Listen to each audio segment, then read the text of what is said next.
So this probably isn't a popular opinion, but this is my favorite feature of the Tesla vehicle. So this side camera here, okay, so you have one here. I'm actually gonna clean it a little because it was a little blurry. And then this side camera here, okay. And let me show you what I mean. So when you get in here, I kind of wish they had a way to do this for driving in forward, but right now they only have in reverse. So if let's see, if I go in forward, let me show you here.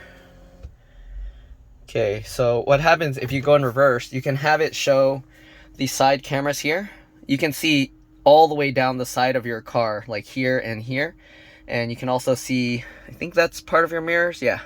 So you can see exactly where it is, and if you're backing up, you can see if you're gonna end up hitting anything.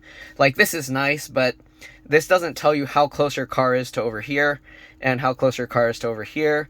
I don't really trust you have 10 inches left, 8 inches left, stop, whatever kind of thing. That's not as accurate as being able to physically see where your car is and what you're gonna hit. So let me show you. If I go forward here,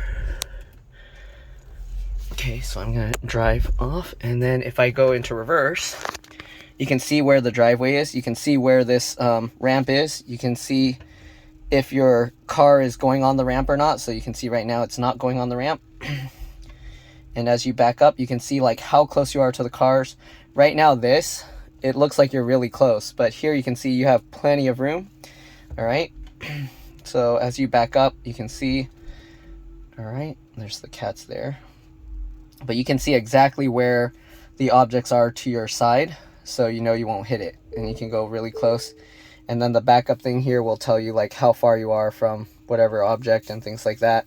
So yeah, so that is all useful, and you can park like super close. So let me show you why this is useful. So a lot of times we'll have like cars parked over here, and I put this ramp here so that we can drive up this curb. Before, I would only put like one or two of these, so we can go like halfway diagonal up this and then up this. But with the Tesla, because you can see exactly where your car's backing up, where the wheels are and everything, if you look through the mirrors, the side mirrors will actually tilt down so you can see where the tires are. And then you can actually see exactly where your car's going up here.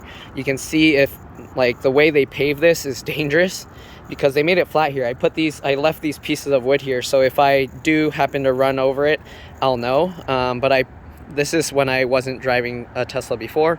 This isn't my car, Tesla, but my friend's letting me drive it. So you can see here, there's this drop-off cliff here. And there's nothing to tell me that I'm gonna roll off this cliff unless I leave these wood things here. So this design is very dangerous. I don't know why they did it that way. But yeah, so you can park super close, like right up to the edge of these wood things, and you can see. So that's why that feature, those side cameras are very nice. I kind of wish they had some front facing ones where you can kind of see the wheels here, but I don't think you can do that because all the stuff will kick up from the wheels and block the camera. So I guess they can only make them reverse like that. But yeah, so it's very useful. You can back up into like these really tight spaces.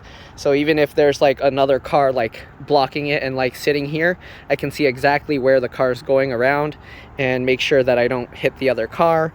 And then I can actually go into this parking spot, even though it's not like an actual driveway. And that was when I only had like half this ramp. Right now we put like this full amount, so it's easier. But yeah, so that's one of my favorite features of these cars. All right, that's it. Thanks for watching. Bye.